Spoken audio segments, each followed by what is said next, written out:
जय Hind and hello guys, स्वागत है आपका आपके अपने YouTube चैनल ज्ञानदेह होस्ट में। और इस वीडियो में मैं आपको बताने वाला हूं राजस्थान महिला सुपरवाइजर भर्ती 2024 ऑनलाइन फॉर्म के बारे में कि कैसे आपको इस भर्ती का फॉर्म फिलअप करना है। तो आप इस वीडियो को देखते रहिए। यहां पर आपको OTR से लेकर के यानी कि राशन से लेकर के प्रिंट तक की जानकारी दी जाएगी। तो गाइज, अगर आपने अभी तक वीडियो को लाइक नहीं किया तो वीडियो को लाइक कर दो एंड चैनल को सब्सक्राइब करके बेल आइकन ऑन कर लो, क्योंकि आपको आगे भी इसके बारे में सभी अपडेट एंड अन्य वैकेंसी के बारे में अपडेट दिए जाएंगे। तो यहां पर आपको वीडियो के डिस्क्रिप्शन में मैंने हमारी वेबसाइट का लिंक दिया है। ये लिंक आप जैसे ही ओपन करेंगे आपके सामने इस भर्ती की जानकारी आएगी, जहां पर जानने को मिलेगा कि 587 पद पर ये वैकेंसी निकाली है, जिसके फॉर्म आप यहां पर 15 मार्च 2024 तक भर पाएंगे।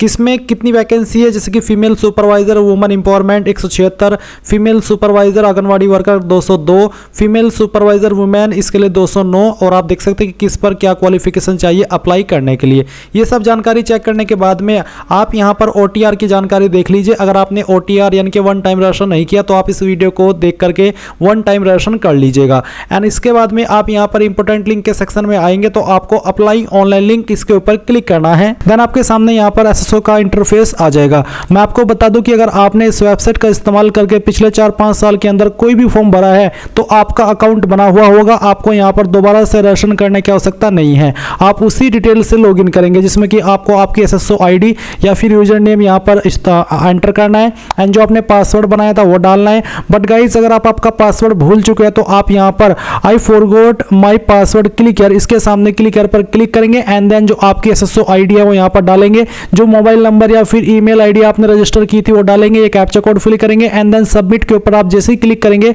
तो आपको मैसेज के माध्यम से आपका जो पासवर्ड है वो सेंड कर दिया जाएगा। अगर आप आपकी SSO ID भूले हैं तो आपको यहां पर उसको भी रिसेट करने का ऑप्शन दिया है। पर गाइज, अगर आप यहां पर पहली बार इस वेबसाइट का इस्तेमाल करके कोई फॉर्म भर रहे हैं तो आपको राशन करना होगा। इसके लिए आप यहां पर राशन के ऊपर क्लिक करेंगे। फिर आपको यहां पर सेलेक्ट करना है कि आप इनमें से किस माध्यम से लॉगिन होना चाहते हैं। तो यहां पर आपको जन आधार का भी ऑप्शन दिया है और गूगल का भी ऑप्शन है। तो आप यहां पर गूगल सेलेक्ट कर लीजिएगा। गूगल सेलेक्ट करने के बाद में आपको आपकी ईमेल ID का यहां पर इस्तेमाल करना है। कोई भी ईमेल ID आप यहां पर डालिए एंड देन नेक्स्ट के ऊपर क्लिक कीजिए। अब गाइस, यहां पर आपके सामने कुछ ऐसा इंटरफेस आएगा। जैसे ही आप अपनी ईमेल ID एंड उसका पासवर्ड डाल करके लॉगिन कर लेंगे, अब आपको यहां पर आपकी SSO ID बना लेनी है। आप अपनी ईमेल ID के अकॉर्डिंग जो SSO ID फैच की गई है, अगर यही रखना चाहते तो ये भी रख सकते हैं। अगर आपको इसमें कोई बदलाव करना है तो वो भी आप कर सकते हैं। फिर आपको एक पासवर्ड बनाना है नया, और आपका एक पासवर्ड कैसा होगा वो आप देख लीजिए। पासवर्ड के अंदर इंग्लिश का कैपिटल लेटर कम से कम एक, स्मॉल लेटर कम से कम एक, ज़्यादा कितने भी हो सकते हैं, स्पेशल कैरेक्टर और साथ ही डिजिट का आपको इस्तेमाल करना है। तो कुछ इस तरह का पासवर्ड बनाने के बाद में उसको दोबारा डालेंगे,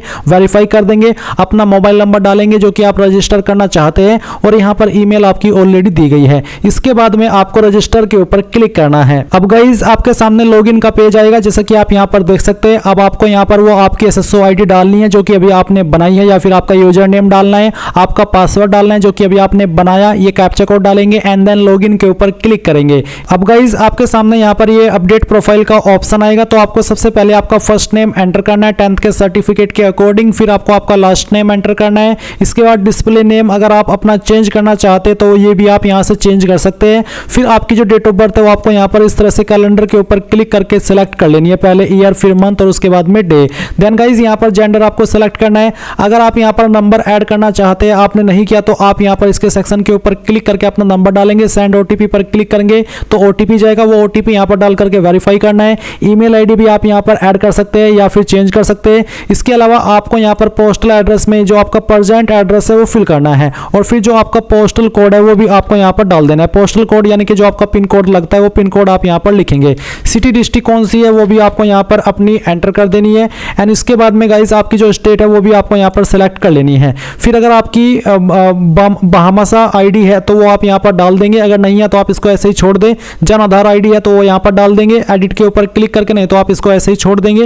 एंड उसके बाद में अगर आपका आधार ID है तो आप यहाँ पर डालेंगे। कोई ओल्ड SSO ID है तो आप यहाँ पर दे देंगे। एंड उसके बाद में इन सभी जानकारी को चेक करते हुए आप अपडेट के ऊपर क्लिक करेंगे। प्रोफाइल की जानकारी अपडेट करने के बाद में गाइज, आपको यहाँ पर लेफ्ट साइड में सिटीजन एप्स G2C इसके ऊपर क्लिक करना है। इसके ऊपर क्लिक करने के बाद आपके सामने ये सभी एप्स आ जाएंगे। आपको यहाँ पर रिक्रूटमेंट पोर्टल सर्च करना है, तो आप यहाँ पर REC लिख दीजिए और जो रिक्रूटमेंट पोर्टल का ऑप्शन है ये आपको टिक करना है। नाउ गाइज, आप यहाँ पर ऑन ऑनगोइंग रिक्रूटमेंट सेक्शन के अंदर देखेंगे सुपरवाइजर की पोस्ट आपकी यहाँ पर ऐड कर दी गई है। आप यहाँ पर इसके सामने जो अप्लाई नाउ का लिंक है इसके ऊपर क्लिक करेंगे। तो अप्लाई नाउ पर क्लिक करने के बाद में यहाँ पर आपको जो आपका एप्लीकेशन नंबर है, आपने जो CET दिया था उसका, वो आप यहाँ पर डालेंगे एंड देन सबमिट के ऊपर क्लिक करेंगे। सबमिट के ऊपर क्लिक करने के बाद में आप यहाँ पर देखेंगे सुपरवाइजर वुमेन एम्पावरमेंट, तो आपको यहाँ पर इसके ऊपर क्लिक करना है। इसके ऊपर क्लिक करने के बाद यहाँ पर आपकी OTR की जानकारी आएगी। अगर आप OTR की जानकारी के अंदर कोई अपडेट करना चाहते हैं जानकारी,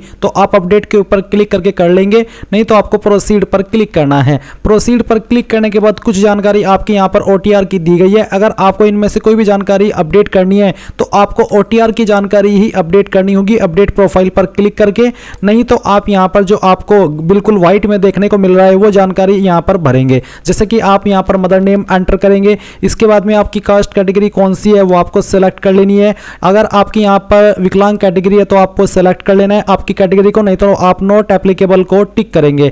एंड देन अगर आपकी कोई अन्य विकलांग की कैटेगरी है तो वो भी आप यहाँ पर सेलेक्ट कर सकते हैं आपकी विकलांग की मेन कैटेगरी को सेलेक्ट करने के बाद में। इसके बाद गाइज आप यहाँ पर आपका रिलीजन सेलेक्ट करेंगे, जो भी आपका रिलीजन है, और फिर मैरिटल स्टेटस में आपको यहाँ पर आपका स्टेटस सेलेक्ट करना है। अगर आप यहाँ पर सिंगल या अनमैरिड के अलावा कोई और स्टेटस रखते हैं तो फिर आपको यहाँ पर आपका जीवन साथी का नाम और आपको आपके जीवित बच्चों की संख्या भी देनी होगी। मोबाइल नंबर आपको देखने को मिलेगा, आपका व्हाट्सएप का मोबाइल नंबर आपको यहाँ पर दे देना है। अपनी ईमेल आईडी एंटर करनी है और जो आपकी आधार आईडी है वो भी आप यहाँ पर डाल करके वेरीफाई के ऊपर क्लिक करके वेरीफाई कर दीजिएगा। फिर अप्लाइंग फॉर, क्या आप राजस्थान के अनुसूचित क्षेत्र से संबंधित है? अगर हाँ तो यस, नहीं तो आपको नो करना है। फिर आएगा आपका कोरेस्पोंडेंस एड्रेस, यानी कि आपका परजेंट एड्रेस। तो जो भी आपका परजेंट एड्रेस है, अगर आपने OTR करके रखा है तो आपकी जानकारी यहाँ पर एड्रेस की भरी गई होगी। अगर आपका OTR नहीं है तो आप यहाँ पर आपके एड्रेस को फिल कर देंगे। लाइन 1, 2, 3 के अंदर थोड़ा थोड़ा पार्ट आपके एड्रेस का लिख दीजिएगा। एंड इसके बाद में गाइज यहाँ पर आपको आपकी स्टेट सेलेक्ट करनी है, फिर आपका डिस्ट्रिक्ट सेलेक्ट करना है, आपके सिटी या फिर विलेज का नाम देना है, पिन कोड आपका क्या है वो यहाँ पर डाल देना है। एंड उसके बाद में नेक्स्ट के ऊपर क्लिक करना है। नेक्स्ट के ऊपर क्लिक करने के बाद में यहाँ पर गाइज आपके सामने डिक्लेरेशन आएगा, जहां पर आपको बोला है कि मैं 10वीं की मार्कशीट के साथ अपने प्रोफाइल विवरण को सत्यापित करना चाहता हूं या फिर चाहती हूं। फिर सेकंड है कि मैं राजस्थान का निवासी हूं और बोनाफाइड प्रमाण पत्र के साथ अपने प्रोफाइल विवरण को सत्यापित करना चाहता हूं। या फिर तीसरा है कि मैं अपनी प्रोफाइल विवरण सत्यापित करने में असमर्थ हूं, इसलिए मैं निर्धारित समय से 1.5 घंटे पहले परीक्षा केंद्र पर उपस्थित होंगी। यानी कि यहाँ पर अगर आप अपनी इन दो माध्यम से पहचान स्थापित नहीं कर पा रहे हैं तो फिर आपका जो एग्जाम सेंटर है उसके ऊपर आपको 1.5 घंटे पहले पहुंच जाना है। नहीं तो आप यहाँ पर ऊपर के कोई भी 2 माध्यम सेलेक्ट कर लीजिए, चाहे फिर आपका 10th की मार्कशीट वाला या फिर आपके निवास प्रमाण पत्र वाला। एंड उसके बाद आप यहाँ पर माध्यम सेलेक्ट करके ओके के ऊपर क्लिक करेंगे। एंड इसके बाद में गाइज यहाँ पर आपकी पर्सनल डिटेल आएगी, तो आपको नेशनलिटी के अंदर इंडियन रहने देना है। होम स्टेट आपकी आएगी, होम डिस्ट्रिक्ट आएगी, फिर आपका होम ब्लॉक कौन सा है वो आपको यहाँ पर सेलेक्ट कर लेना है। एंड उसके बाद में आपको आपकी तहसील सिटी सेलेक्ट कर लेनी है। एंड इसके बाद आप यहाँ पर आपके गांव का नाम सेलेक्ट कर लेंगे। जैसे कि अगर मैं इसको सेलेक्ट करता हूँ तो यहाँ पर हम यहाँ पर जो विलेज का नाम है वो सेलेक्ट कर सकते हैं। ये सेलेक्ट करने के बाद में गाइज आपको यहाँ पर थोड़ा सा नीचे की तरफ आना है, और नीचे की तरफ आने के बाद में आप यहाँ पर एक सवाल का आंसर करेंगे कि क्या आप इंडिया के अंदर अन्य कंट्री से सेटल हुए हैं? अगर हाँ तो यस, नहीं तो आप नो करेंगे।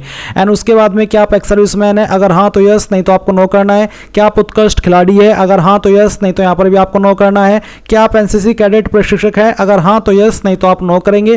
क्या भूतपूर्व कैदी है? अगर हाँ तो यस, नहीं तो यहाँ पर भी आपको नो करना है। क्या आप मौजूदा राज्य सरकार के कर्मचारी है? अगर हाँ तो यस, नहीं तो आप यहाँ पर भी नो करेंगे। एनी एडिशनल एज रिलेक्शन, यानी कि अन्य कोई आयु सीमा के अंदर आपको छूट चाहिए इनके तहत जो कि यहाँ पर मेंशन किया गया है, तो आप वो टिक कर ले। नहीं तो आपको नॉट एप्लीकेबल के ऊपर टिक करके नेक्स्ट के ऊपर क्लिक करना है। अब आपके सामने यहाँ पर क्वालिफिकेशन एंड एक्सपीरियंस का सेक्शन आएगा, तो आप यहाँ पर एजुकेशनल क्वालिफिकेशन के इसमें सेक्शन में पहले तो टिक कीजिएगा। फिर आप सबसे पहले 10th की जानकारी भरेंगे। तो यहाँ पर 10th में सब्जेक्ट ग्रुप, तो आपका 10th में सब्जेक्ट ग्रुप में आपको बेसिकली ऑल जनरल सब्जेक्ट लिख देना है, या फिर आप चाहे तो यहाँ पर नॉट एप्लीकेबल भी लिख सकते हैं, क्योंकि ये चीज़ मेनली 12th के ऊपर एप्लीकेबल होती है, 10th के ऊपर नहीं। इसके बाद में आपको बताना कि कौन से बोर्ड के द्वारा आपने आपकी जो 10वीं है वो पास किया उसका नाम आप यहाँ पर लिख दीजिएगा। ये लिखने के बाद में आपको आपका 10th का रोल नंबर एंटर करना है एंड ये एंटर करने के बाद में आपको बताना कि आपका रिजल्ट CGPA में था, ग्रेड में था या फिर परसेंटेज। मैंने परसेंटेज सिलेक्ट किया। तो फिर इसके बाद में आपको बताना कि किस साल के अंदर आपने आपकी जो 10वीं है वो पास कर ली थी। तो जिस ईयर के अंदर भी पास की थी वही आपको यहाँ पर सिलेक्ट करना होगा एंड देन जो आपकी परसेंटेज है फिर ग्रेड है वो आप यहाँ पर एंटर कीजिएगा। देन आपको सेम तरीके से 12वीं की जानकारी भरनी है। इसके बाद में गाइज आपको यहाँ पर जैसे कि सीनियर सेकेंडरी दिया है तो आप बताइए सब्जेक्ट ग्रुप तो आपने किस में की है, PCM, PCB, आर्ट्स, कॉमर्स किस में की है वो आप यहाँ पर लिख दीजिएगा। फिर किस बोर्ड के द्वारा आपने पास किया उस बोर्ड का नाम आपको यहाँ पर लिखना है एंड इसके बाद में आप यहाँ पर जो आपका 12th का रोल नंबर है वो आपको यहाँ पर एंटर करना है एंड देन फिर आप यहाँ पर बताइए कि किसके अंदर आपका रिजल्ट है। अगर परसेंटेज तो फिर आप परसेंटेज सिलेक्ट करने के बाद में आपका पासिंग ईयर सिलेक्ट कर लेंगे एंड फिर जो आपकी परसेंटेज है वो भी आप यहाँ पर डाल देंगे। अब आती है ग्रेजुएशन। ग्रेजुएशन इसमें अप्लाई करने के लिए कंपलसरी है चाहिए तो आप यहाँ पर सब्जेक्ट ग्रुप के अंदर बताइए कि आपके पास कौन सी क्वालिफिकेशन है ग्रेजुएशन में वो आप लिख सकते हैं एंड फिर आपको बताना कि कौन सी यूनिवर्सिटी के द्वारा आपने क्वालिफिकेशन पास की है। आपको आपके इंस्टीट्यूट या फिर यूनिवर्सिटी का नाम देना है एंड आपको फाइनल ईयर का रोल नंबर यहाँ पर लिखना है और उसके बाद में आपको यहाँ पर बताना कि किसके अंदर आपके नंबर है और ये सिलेक्ट करने के बाद में आप बताइए कि किस साल के अंदर आपने आपकी जो क्वालिफिकेशन है वो पास कर ली थी। और फिर गाइज आपको यहाँ पर चलिए पहले हम इसको सिलेक्ट करते हैं और ये सिलेक्ट करने के बाद में यहाँ पर आपको आपकी परसेंटेज भी एंटर कर देनी है एंड देन फिर आप अगर कोई आपके पास अन्य क्वालिफिकेशन है तो अदर क्वालिफिकेशन के सेक्शन में भर सकते हैं सेम तरीके से, नहीं तो आप नेक्स्ट के ऊपर क्लिक करेंगे। नेक्स्ट के ऊपर क्लिक करने के बाद में यहाँ पर गाइज आपके सामने फोटोग्राफ और सिग्नेचर आएगा। आपको आपका फोटो 50 से 100 KB के बीच में अपलोड करना है। सिग्नेचर का साइज 20 से 50 KB के बीच में रखा है क्योंकि यहाँ पर इस कैंडिडेट का OTR है तो ऑलरेडी यहाँ पर फोटो और साइन दिया है।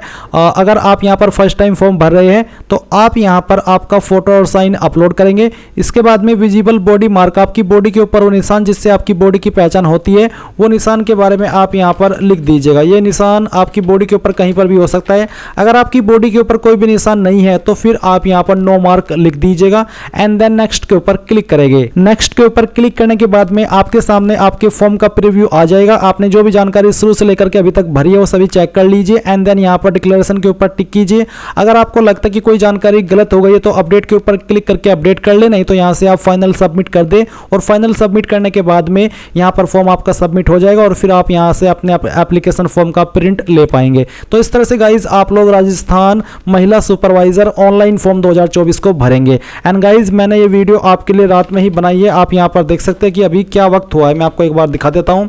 तो अगर आपको लगता है कि मैं आपके लिए कोई स्पेशल एफर्ट कर रहा हूं रात में ही वीडियो बना करके तो गाइज वीडियो को लाइक जरूर कीजिएगा, चैनल को सब्सक्राइब कीजिएगा एंड बेल आइकन ऑन कर लीजिएगा। थैंक्स फॉर वॉचिंग एंड मेरी तरफ से गुड नाइट।